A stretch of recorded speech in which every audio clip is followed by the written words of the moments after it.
All right.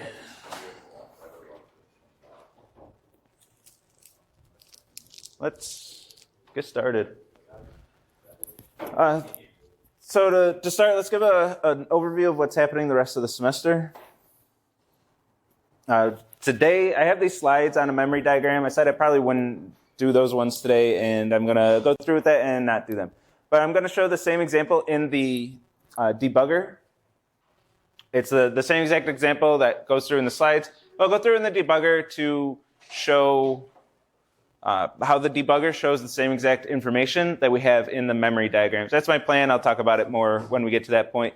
Next week is no classes. So Monday and Tuesday are university days. Like the university will still be here running just as the same as it always has.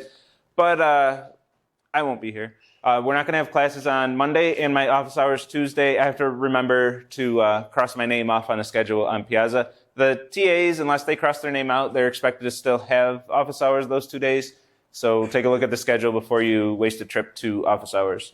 And if the TA isn't there and didn't cross out their name, make sure you yell at them. Tell me to yell at them to cross out their name if they're not going to be there. I'm not going to be there.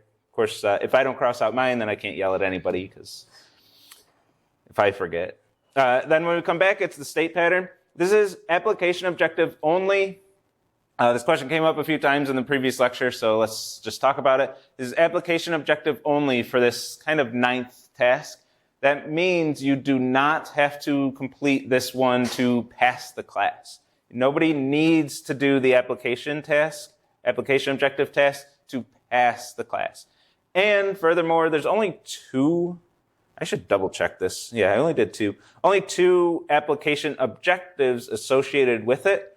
And you have a buffer of 4 to get your A. So you can miss 4 application objectives and still get an A. So if you're in that position where you have enough application objectives to get your A already, you know you got your lecture questions and you'll have those coming. I won't, I forgot to mention that in the other lecture. I'll hang on to that thought for a second. But if you have enough application objectives to get your A, you don't need those last 2. You know, it's a decision you got to make. I'd recommend doing it anyway. If you're in that position, there's a pretty strong assumption I'm pretty sure I can make that you're actually interested in programming and computer science. So I'd recommend still doing the assignment as long as you have time. Depends on if your other courses are crushing you or not. You know, it's a decision you can make.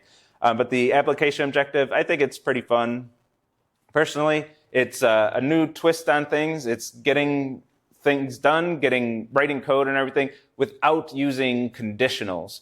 How do you make decisions in your code without any control flow, any conditionals at all? No loops or conditionals, I should say. Any control flow. So it's a new wrinkle. It's really kind of mind-bending, and it shows you a new way to be able to apply the things that we've learned. So I really like it, but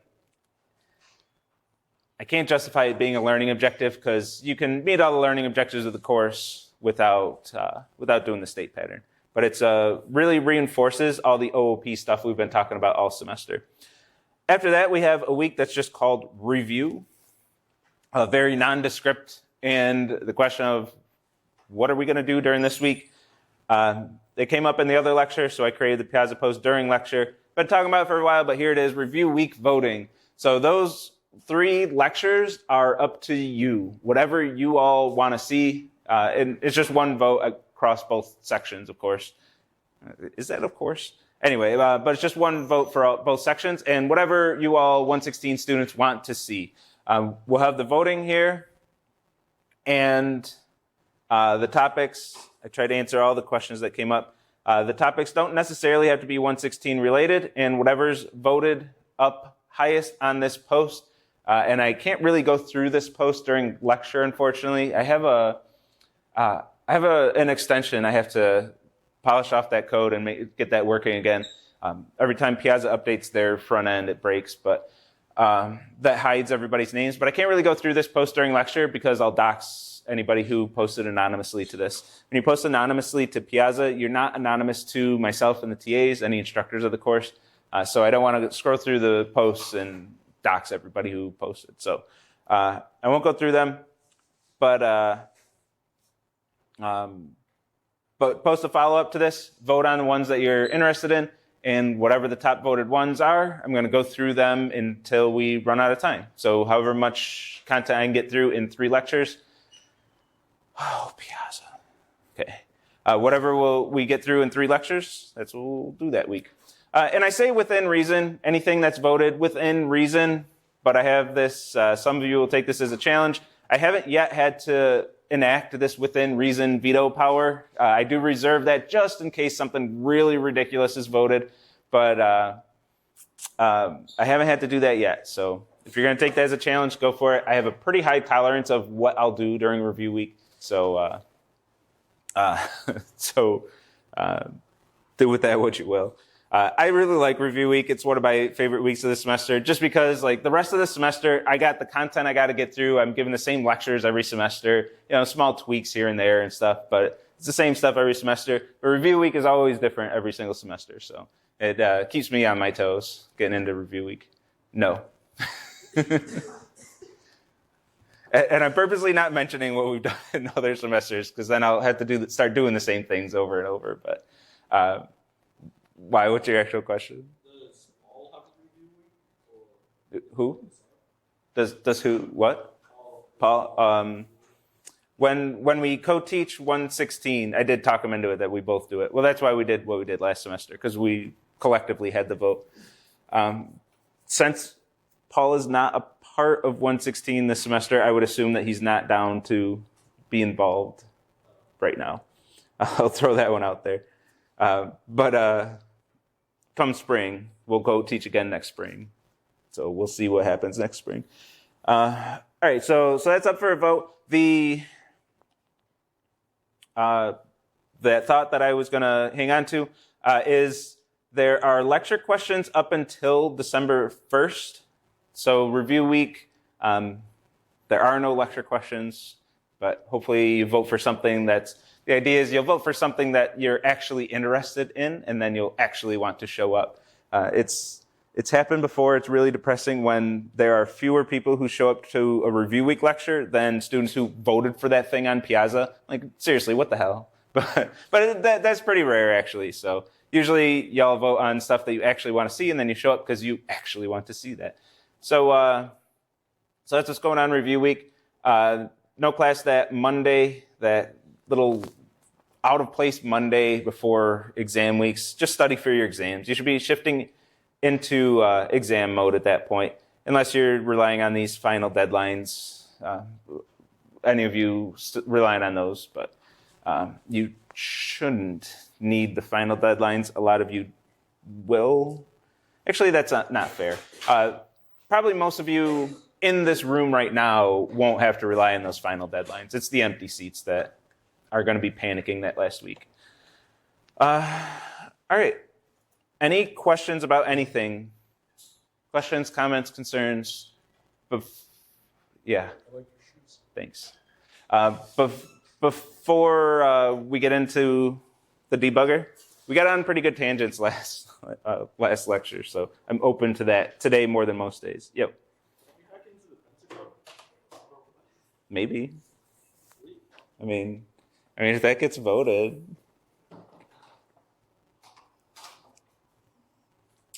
I don't know. I don't know what kind of lecture that would turn into. I'd probably just like hack the front end of their website or something silly like that. Do what? Lambda expressions? Yeah, anything that's voted for. Get your votes in. Don't ask me. It's not up to me. Get your votes in. If people upvote it, then if it's within reason, it's something we'll do. Hacking into the Pentagon, I don't know. I can't literally do that, but I'd turn that into some security lecture. I don't know what I would do with that one.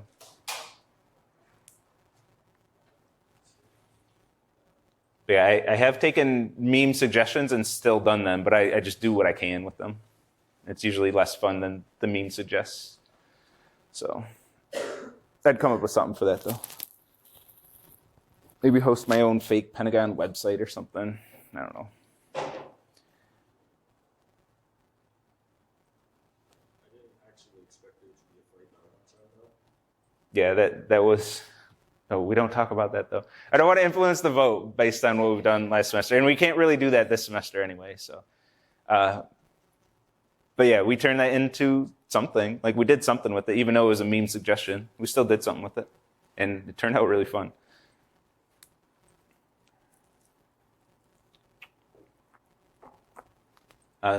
Anything else before we do memory diagram?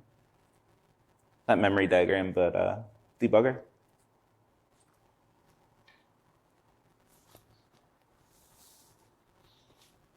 There were a lot of people missing in the last lecture. There's a lot in this one. Last lecture, I blamed it on break, thinking that people are trying to extend their break too much, but I think it's just because it's raining. I didn't realize how bad it's raining right now. It's harder than when I got here. But we'll have a nice, cozy lecture. So there are no other questions. Let's do some debugger. So when I've done debugger before, oh, we do have a question. Teach us how to run Minecraft on Autolab for review week. Yeah, do it. I mean, yeah, suggest it. It's not up to me if it's voted on. I have, not in Autolab, but we've done some Minecraft in a previous semester in a 312. I do the same thing in 312. And they voted for Minecraft one time.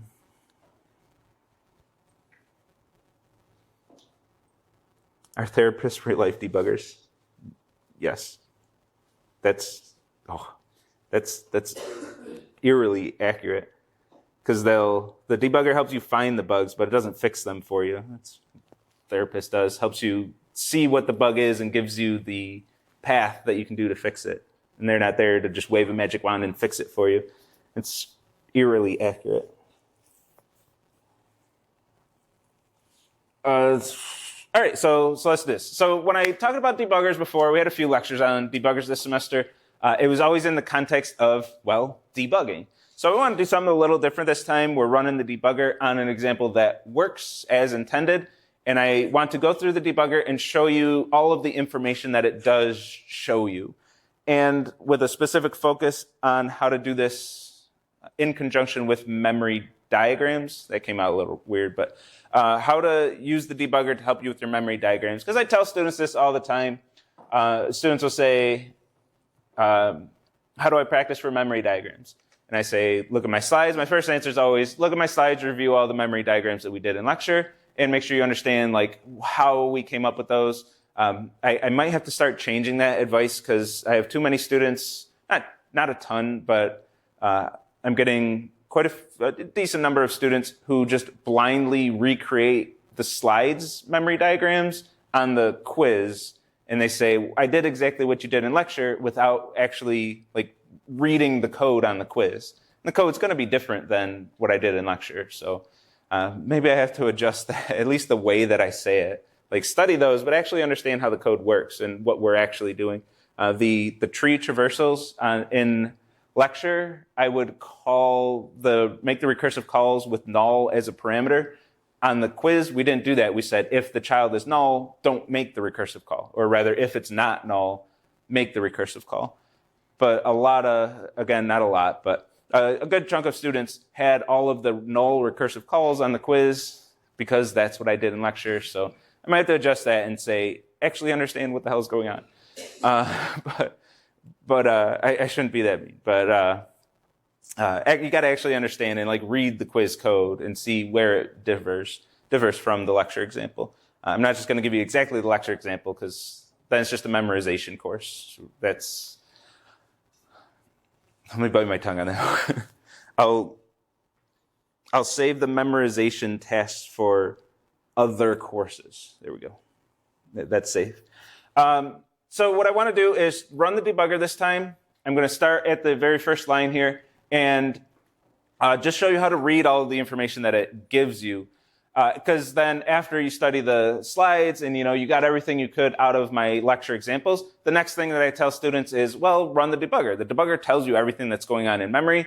So let me go through the debugger with a strict focus on how to relate what the debugger is showing you to what it would be like on a memory diagram. Because once you can do that, once you can read all the information in the debugger, then you can take an example, take any code ever, and I would recommend doing this with your homework code because then you'll get double the benefits out of it. You'll understand the homework more in depth, especially if you're trying to debug the homework.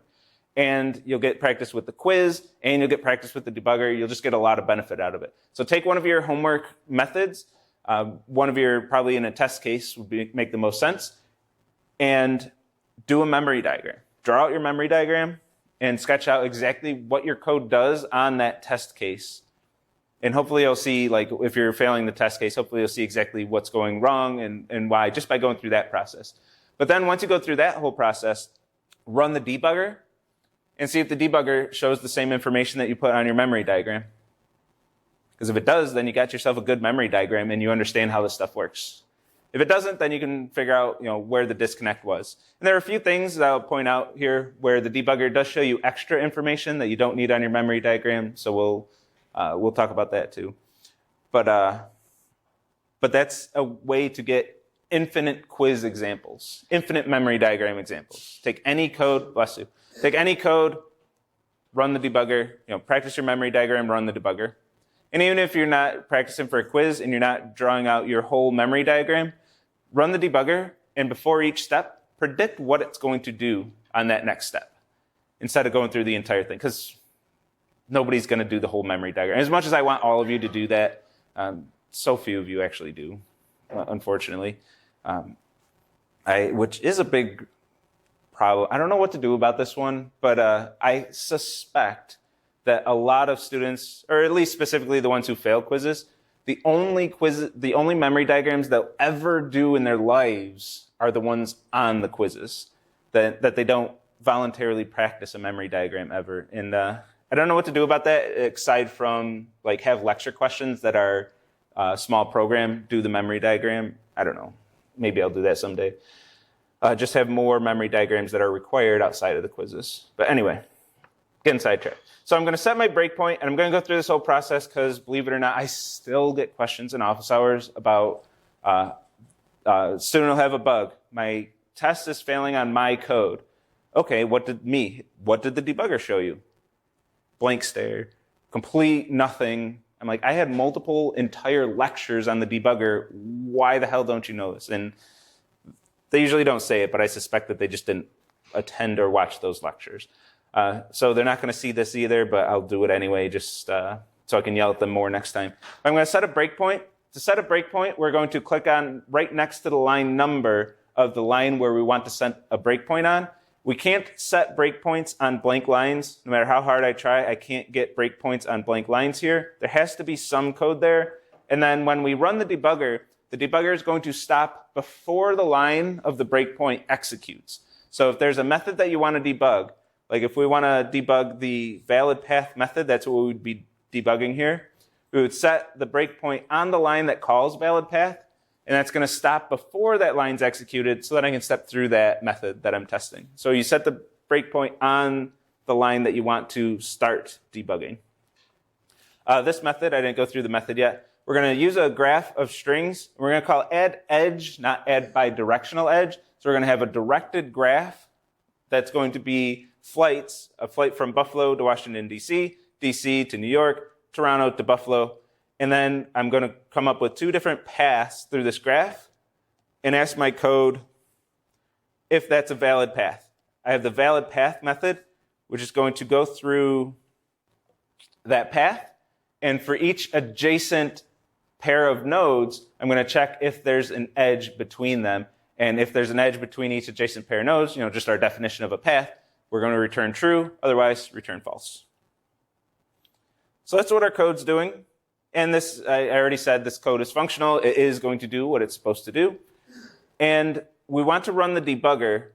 I have my main method where I commented everything out except the method we're testing. And when we run the debugger, instead of clicking the run button, the play button, we're going to click the bug button. It's right here. It's right here. Wherever you run your program, the debug button is right next to the run button, no matter which way you're using to run your program. So I'm going to run this in the debugger, and it's going to run my code until it hits a breakpoint. Once it hits a breakpoint, it's going to shut everything down, it's going to stop, and it's going to show me everything that's in memory at that point in time. So we're given this view. We hit a breakpoint, and we're given this view. This on the left is going to show us all of the stack frames on the stack. So all of the stack frames, and unlike our memory diagrams, the active stack frame is the one that's on top. It is actually visually a stack of stack frames. Whereas our memory diagrams, we draw our stack frames going down. This is showing our stack frames going up. So we have two stack frames on the stack right now. One, our main stack frame, which all it did was call a mem example. And we have one variable in the stack frame, args, which we don't use in 1.16. So if you see this in your debugger, it's not something that needs to go in your memory diagram. If you did put it on there, we wouldn't be mad at you. It's just extra information. It's more accurate than what we require, but it doesn't need to be there. And it's an array. Whenever we look at a variable on the stack, or on the heap, I suppose, whenever we look at a variable, we can see its value. And if that value has this at and then some number, at 752 in this case, that means that's a variable. That variable stores a reference to an object on the heap. This object doesn't have anything in it, so there's not anything interesting to talk about with this one at the moment. But whenever you see this at and then a number, that's an object on the heap.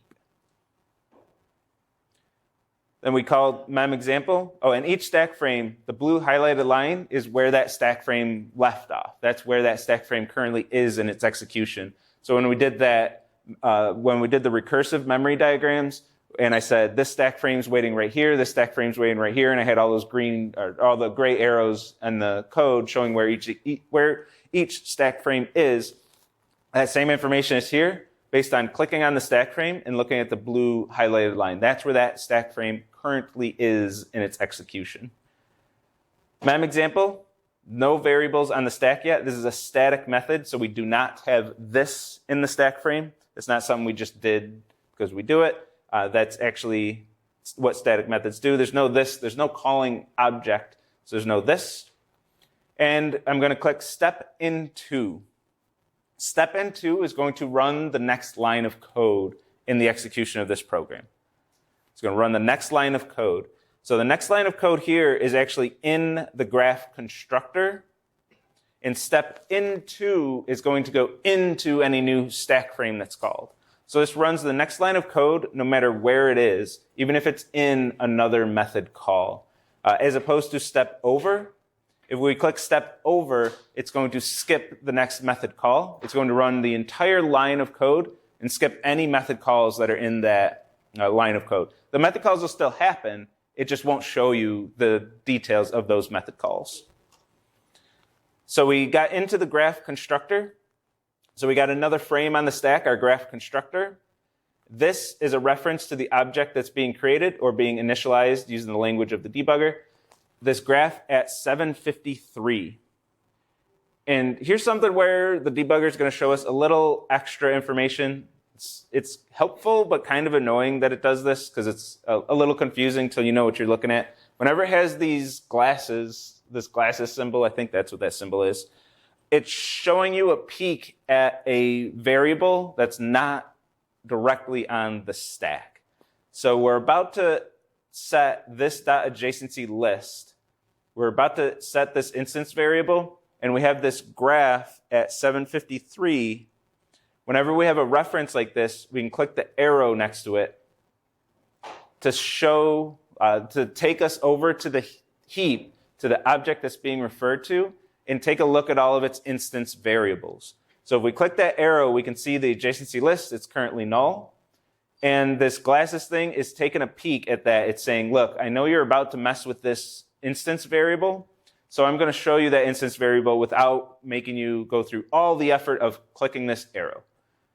It is handy when you start using the debugger, but just know that when you see that glasses symbol, that variable is not on the stack. Don't put this .adjacency list in your stack frame. That's not actually there. It's just the debugger helping us out, just showing us some information that we're not immediately privy to without clicking that arrow. And then the next method call is going to be the hash map constructor. The debugger is a little inconsistent on this, a little too inconsistent for my tastes, but sometimes it will and sometimes it won't go into Java-specific code. When you click step into will normally go into the next stack frame. This won't go into the hash map constructor.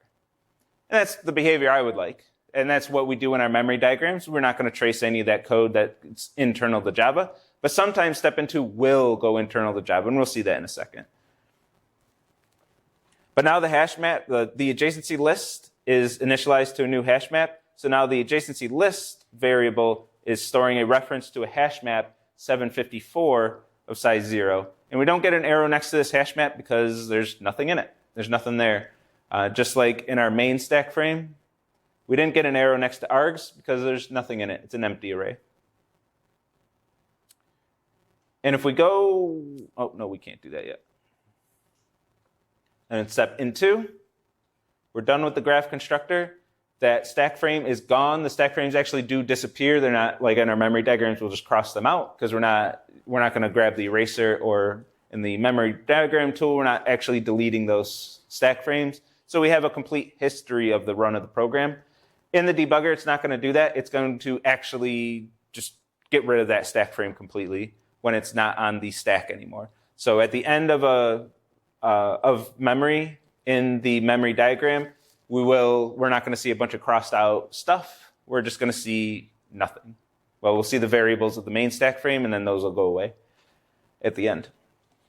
All right, so the next method call, add edge of Buffalo to DC, which is going to, let me back up a bit. We're doing graph.addEdge. We're on this blue highlighted line. Graph is 753. So in add edge, it's graph.addEdge. Graph was 753. So this in this stack frame is 753. That at symbol, you can treat that as like an OX.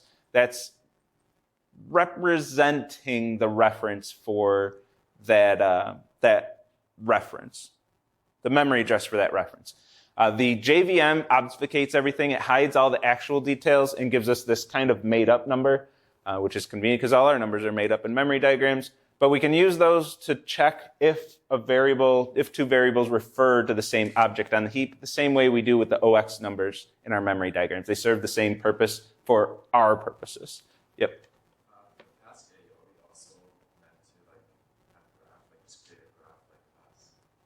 Oh, not a graph class. You can just grab this graph class, copy, paste that, or rather, let me do it more accurately.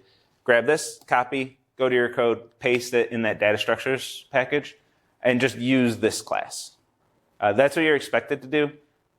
If you create your own graph class, that's fine too. Not going to stop you. But that's the expectation, that I'm giving you all the code for the graph class. We cover it in lecture. It's in the examples repo, so it's fair game to just take that. I don't want that to be, like the challenge of task 8 is actually coding breadth first search. Taking Wednesday's lecture, which is just English sentences, and then translating that into functional Java code. That's the task 8. That's what I want you to get. That's the educational experience I want you to get out of task 8. There's no need to force you to recreate a graph class. Use this graph class. Go through your movies. Every pair of actors in a movie, call add bidirectional edge on it, and build your graph that way.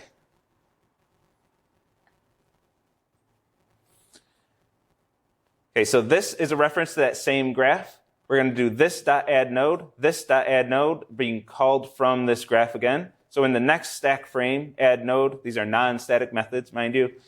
This is a reference to that same graph again. We're going to see the same adjacency list, 754, in all of these stack frames because they're all references to the same graph, which is the same object in memory, same location in memory. Then we're going to do our lazy initialization. We're going to check, does this adjacency list for this graph, this.adjacency list, contain the key Buffalo? And it doesn't contain any keys. So this is going to resolve to false.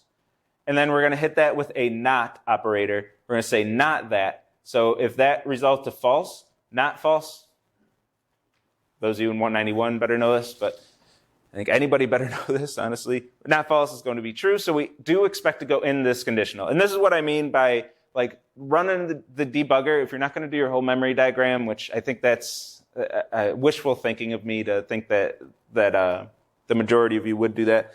But at least I think anybody could do this, is when you get to a line of code like this, especially with a conditional, predict what's going to happen. Am I going into this conditional or not? I'm looking at this code and I'm saying, we're going to get into that conditional, and I can step into and check, am I right? We got into the conditional, we're inside the code block for that conditional, so that did resolve to true, and I'm feeling better about myself, gaining my confidence, because I can read this code, figure out what it's going to do. With this line of code and access to all of the variables involved in it, I'm predicting what's going to happen and then checking if I'm right using the debugger. Yeah, which is great practice. Yes. Yes, n is a generic. So n is string in this case, which strings are weird. But yeah, n is a generic, so it's string in this case because I created a graph of strings. So I am getting values of strings. Strings are weird, and I did want to mention this, so I'm glad this came up. But to answer the question fully, n is the generic type for the graph.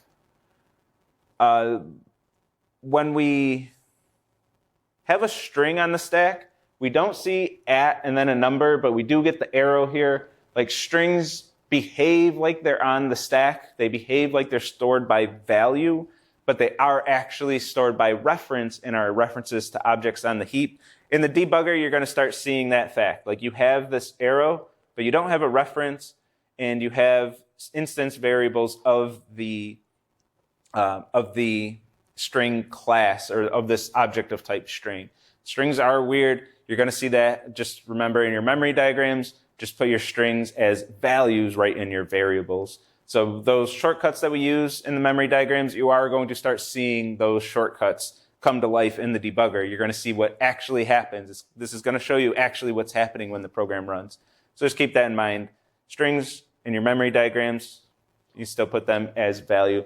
But that said, I did have a student in the past who put their strings on the heap and actually did it the right way. And of course, you're still going to get credit. You could get, if there were extra credit in the course, you get extra credit for that. But that's not required. We can keep it simple. We can do it the simpler way, and that's fine. All right, so we got into here, this .adjacency list .put buffalo, and then a new array list. So we're going to get in this adjacency list that new value added. And this is where we're going to get the option to go into two different methods that are both internal to Java. So if you're just blindly clicking step into, step into, step into, step into, you're going to get pretty deep into Java internal code at this point. This is not a place you want to be. You don't want to debug Java code. Java, we're going to assume, doesn't have bugs. Maybe there's some really crazy obscure bug in here that nobody's ever found yet. I'd say it's unlikely, but there could be. We're not debugging that. Not in 1.16 especially. Not going to happen. If you're curious how Java works, you can try to read this extremely cryptic code. But actually, this method doesn't look too bad. But you're probably not going to want to be here. When you ever get in a situation like this, that's where we'll use step out. I feel bad for those of you who do actually pay attention to these lectures. I feel like I repeat a lot of the same stuff. I'm trying to add more layers each time I do this. But step out is going to run until the current stack frame ends. So we have our stack frames that we're concerned about of our code, and then we got into the put method, which called put val, which called resize, and we're pretty deep into Java code. We're 3 stack frames deep, and it might go even deeper. It looks like we're in a mess of stuff right here. So I'm going to click step out. It's going to run until the current stack frame ends, and it's going to look like it just pops that stack frame off of the stack. I'm going to click this until I get back to code that I care about, and it's a quick way to get back to the code that we're actually interested in, not the debugger, not the Java internal code.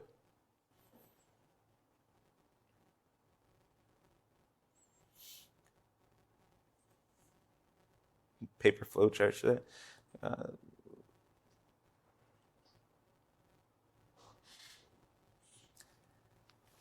I do like that. Making TA suffer too. This can be fun. Require memory diagrams for submitting the tasks. Like if you just when you submit your task, the TAs would really suffer from this one. Grading would be a nightmare. But when you submit a task, you have to, maybe we give you one test case. Okay, now do a memory diagram on this test case of your code. It'd be a nightmare to grade because everybody's code should be different. And they won't have like one solution, or, you know, we have a handful of versions and stuff for the quizzes. There won't be like 10 different solutions. There will be 180-ish, depending on what task it is. But it would be really good for education.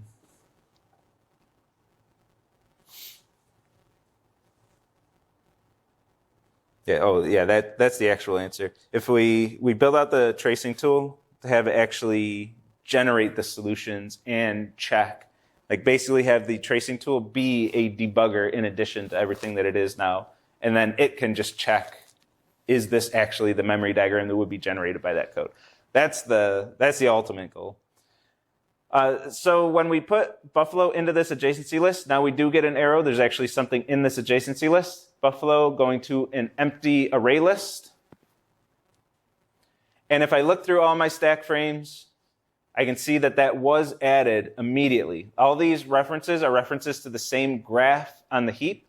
So everybody sees that change. All three of these stack frames that have a reference to this graph immediately see that this key value pair was put into this hash map.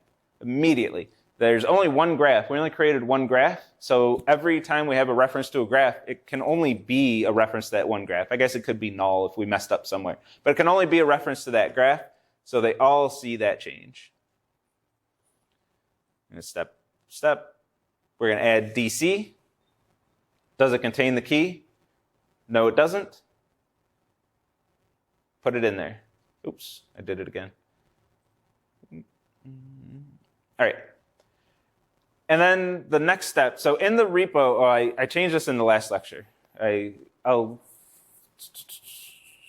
do it this way first and then change it back. So I can still show both ways. So this, when this is at one line, when this is just one line of code, this is a little tricky to read. It trips students up. So I split this into two lines. Let me explain it as two lines. We're going to go to the adjacency list. So this dot adjacency list dot get from. So get from Buffalo. So we're getting the value at the key Buffalo. And that's an empty array list, this array list at 870. So neighbors of from is going to be that part of the adjacency list from Buffalo, which is at 870. We can check the references and make sure this is the array list that we expect it to be. And again, we have this glasses thing showing us the array list. This is not on the stack in this frame. It's just showing us that, hey, looks like you're interested in this dot adjacency list. So I'm going to show this to you without having you click an arrow. Helpful, but a little confusing if you're doing memory diagrams. So we got that adjacency list, neighbors from, and then we're going to call .add to, which is Washington, D.C., and get that added to that adjacency list, or to that array list, 870, which we'll add it right here as well. We got that array list by reference, so adding it to that variable, to this neighbors of from, that's a reference to the same array list. It got added to the adjacency list of the graph in all of our stack frames. Washington, D.C. was added to that adjacency list. Now we can do this in one line. The way it is in the repo is like this. We're doing the same exact thing. This dot adjacency list dot get from, this dot adjacency list dot get from will give us a reference to this array list at 870. And then this, what's highlighted, will resolve to that array list at 870. And then on that reference, we're saying dot, which means go to this array list, dot add to. So we're adding to this array list, doing the same exact thing we did, but broken up in two lines. It's a little more clear. In one line, this does trip students up from time to time. And you have to do something similar in task 8. You need to get the distance for the from node, and then add 1, and then set that as the distance of the to node. You're going to data structures, messing with references. You really, really have to understand your references to be able to make this make sense. What just happened, what we're going to see here,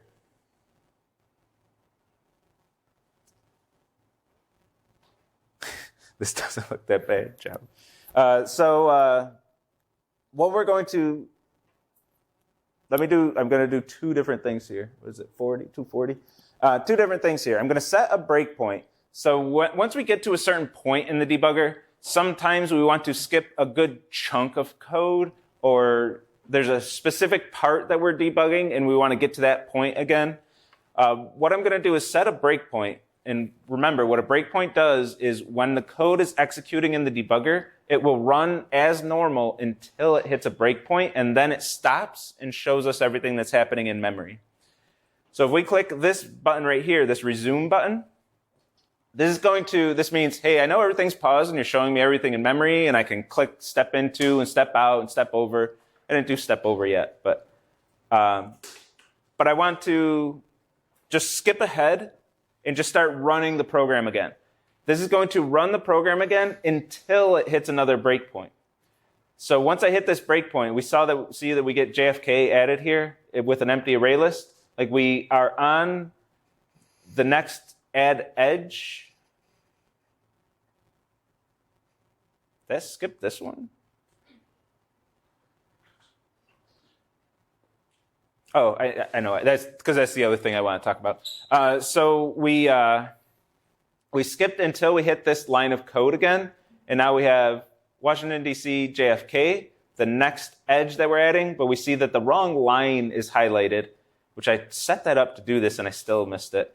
And we're going to get neighbors from, and then we're going to get a value added to neighbors from, and we're on a line that doesn't really exist anymore.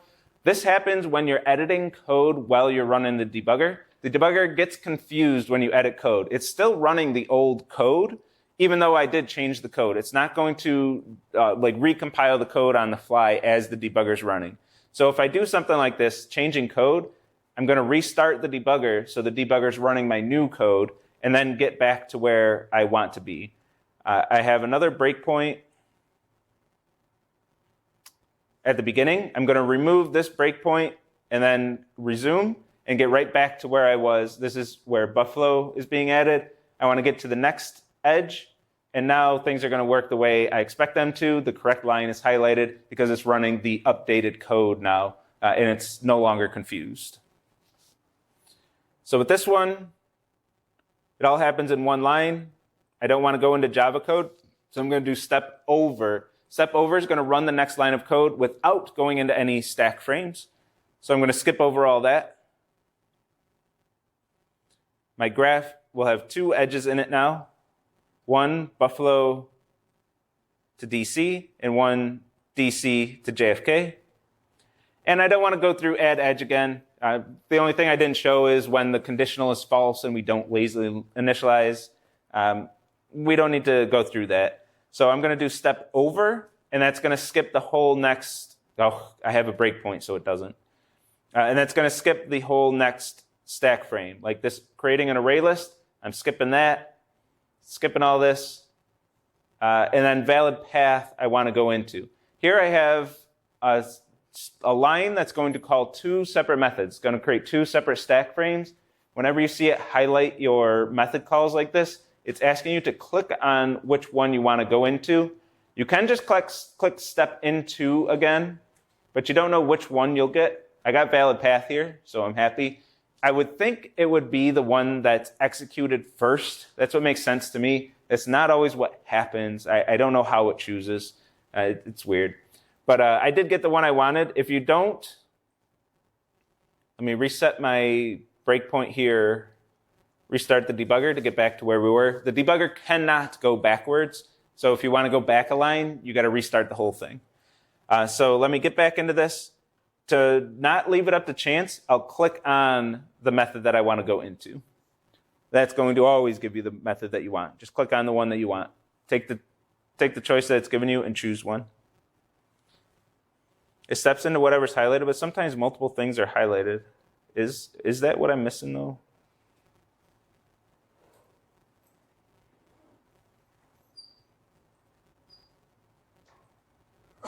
Oh yeah, one of them is highlighted more than the other. Have I never noticed that? No.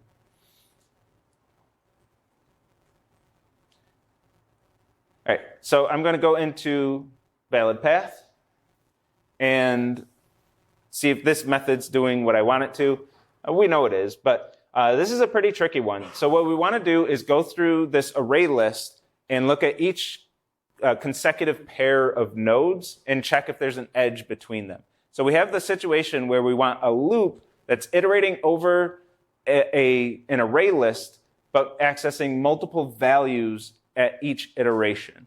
So there's two things that can go very wrong here, two very easy bugs to write.